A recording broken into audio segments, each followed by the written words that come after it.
Leadership Excellence Award to Rebelin Ayat.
Okay.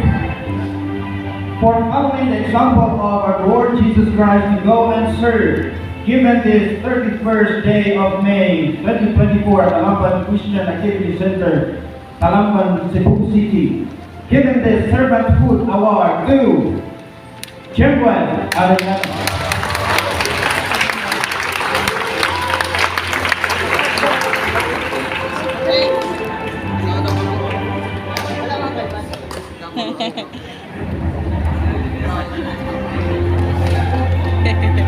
So cute.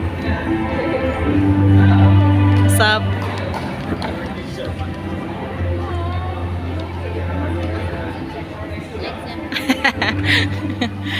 Attitude. Next is for following the example of our Lord Jesus Christ to win souls and make disciples. Given this 31st day of May 2024 at Talamban Church Activity Center, Talamban, Cebu City, given this Evangelism Award to Eric Orozco.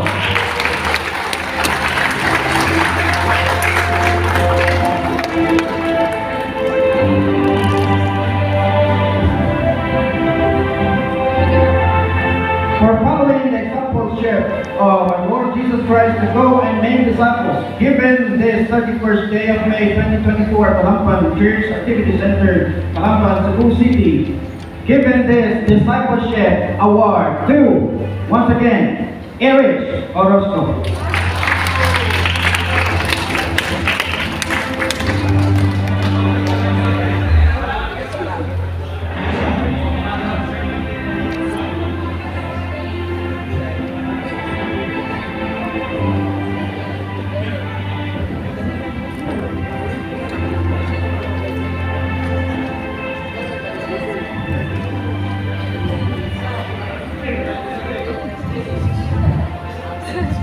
Next, for accepting and demonstrating the love for the Kingdom Kids Ministry and following the example of Jesus Christ to bring the kids into the instruction of the Word of God. Given this Kids Ministry Award to Liza B. Allo.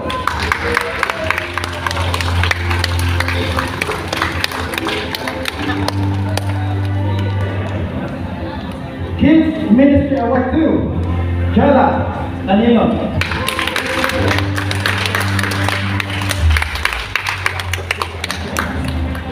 Again, Kids Ministry Award to Rebelin Ayat.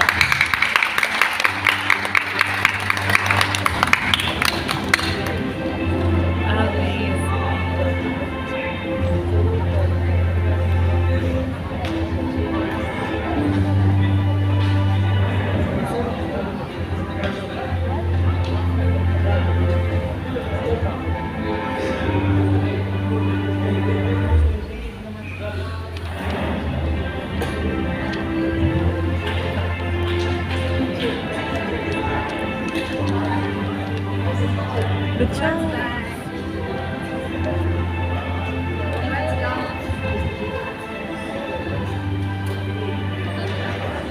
For lifting the hearts of others in worshiping God and passionately involved in singing and music ministry at CPC. given this 31st day of May 2024 at Alapan Church Activity Center, Alapan, Cebu City, given this Singing and Music Ministry Award to Liza Alo.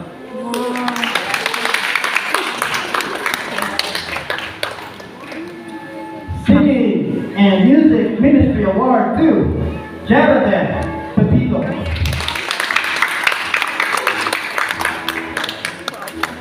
Singing and Music Ministry Award to Remedy Aya.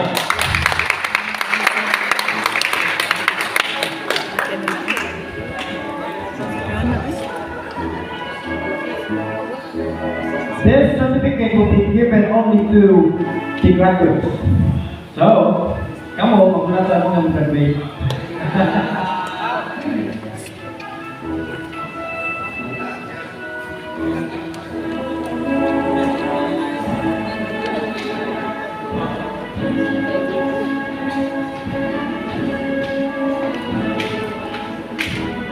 And the last, for having the ability to build friendship to others. Sana, tawag ka na, ganyan sa Bisaya pa ka ng maapi-apihon. Ano? Maayo maging relationship, ikigala. Friendship Award. Given this Friendship Award to Chona Anja.